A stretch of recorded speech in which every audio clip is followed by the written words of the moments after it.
10. Asking and receiving. At the heart of prayer is this knowledge. Nothing is too great or too small for our God. The heavens declare the glory of God, and the firmament showeth his handiwork. Psalm 19, verse 1.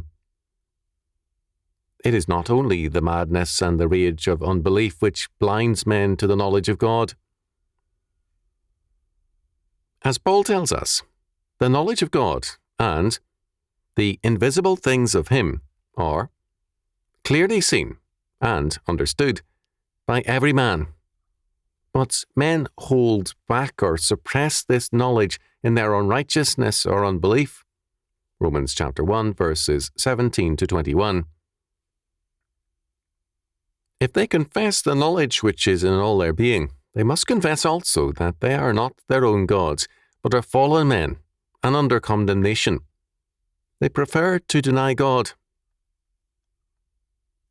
John D. Barrow has written, "If the entire material universe is described by mathematics, as modern cosmology leads us to expect, then there must exist some immaterial logic that transcends and permeates the material universe." This awareness does not lead Barrow to confess the living God of Scripture, but simply to posit a Platonist worldview. This means that order in the universe is recognized, but not the Creator to whom we are all accountable. This is the greatest problem in Bible reading and prayer, and the great impediment to true prayer: accountability. We are plainly told, "For the word of God is quick and powerful, and sharper than any two-edged sword, piercing even to the dividing of soul and spirit, and of the joints and marrow, and is a discerner of the thoughts and intents of the heart. Neither is there any creature that is not manifest in his sight, but all things are naked and opened unto the eyes of him with whom we have to do." Hebrews chapter 4, verses 12 and 13. Because there is no escaping such a God, men either deny his existence or pretend he is merely there to grant us our wishes. Men find the living God as welcome as a live and bare electrical wire. The wire is good if covered and connected with appliances to give us light and heat, but not for a direct encounter. So too, men feel about God. Good to use, if possible, but a direct encounter can destroy our human hopes and pretensions.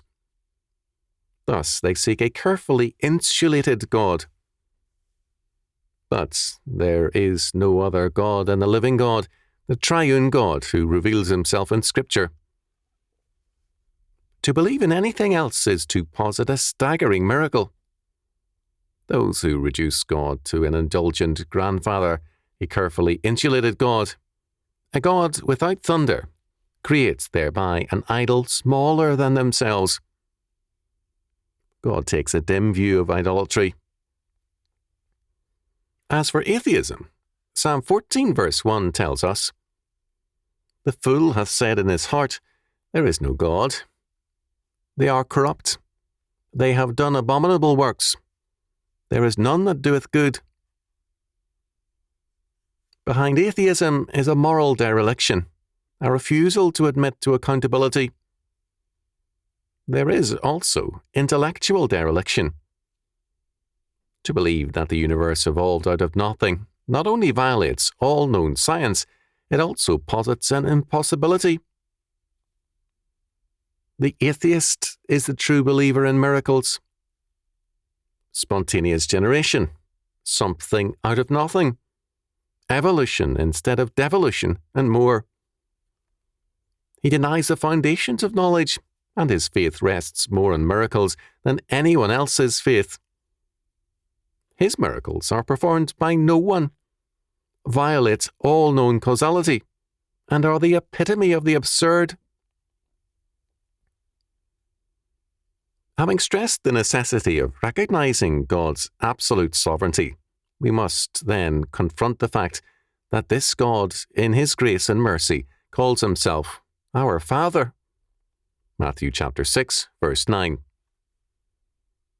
As David tells us, "He hath not dealt with us after our sins, nor rewarded us according to our iniquities.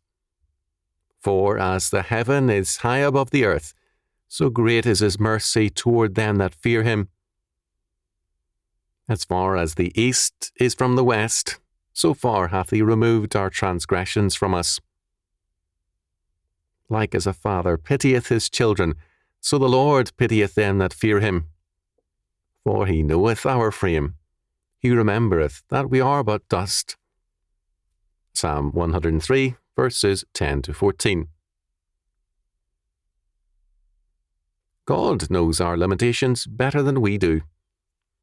We may prefer to ignore them, but God begins with them in dealing with us as our Father.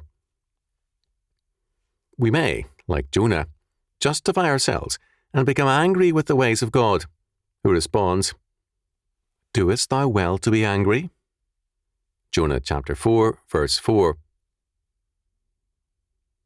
John Newton wrote of God's amazing grace, and rightly so. We can also speak of God's amazing patience. Our Lord's great promise concerning prayer to our Father needs to be seen in its context. "Give not that which is holy unto the dogs, neither cast ye your pearls before swine, lest they trample them under their feet, and turn again and rend you. Ask, and it shall be given you. Seek, and ye shall find. Knock, and it shall be opened unto you. For every one that asketh receiveth, and he that seeketh findeth, and to him that knocketh it shall be opened. Or what man is there of you, whom, if his son ask bread, will he give him a stone? Or, if he ask a fish, will he give him a serpent? If ye then, being evil, know how to give good gifts unto your children, how much more shall your Father which is in heaven give good things to them that ask him? Therefore, all things whatsoever ye would that men should do to you, do ye even so to them. For this is the law and the prophets." Matthew chapter 7, verses 6 to 12. We have here a magnificent promise concerning prayer, set in a sobering context. We can all think of dogs and swine, to whom anything holy will be given in vain. They are destroyers, consumers, and abusers. What we need to think about is, to what degree are we like them? Are we asking for God's gifts without regard to the holiness of his giving and his purpose? There is more. Not only must we see the holy and fatherly purpose of God's gifts, we must see ourselves as a community in Christ, and with a mandate. Hence, all things whatsoever ye would that men should do to you, do ye even so to them. The Lord never allows us to think of ourselves as an only child, his only child. To pray so is to pray falsely. With this in mind, we can see what asking and receiving means. Even a human father will normally feed his children properly. He will not give them stones for bread or a serpent for fish. God will give good gifts to his children, to them that ask them. We are members of a family, God's family. We should ask as members of his community, not as pigs or dogs. James, the brother of our Lord, says, "Ye ask and receive not, because ye ask amiss, that ye may consume it upon your lusts." James chapter 4, verse 3. We will not normally give to one of our children who is selfish, thoughtless of his brothers and sisters, and only concerned with his demands. Why should God do so? As godly parents, we give to our children what they need, and more, in terms of our wisdom, not theirs. We have this great promise concerning God's purpose to give.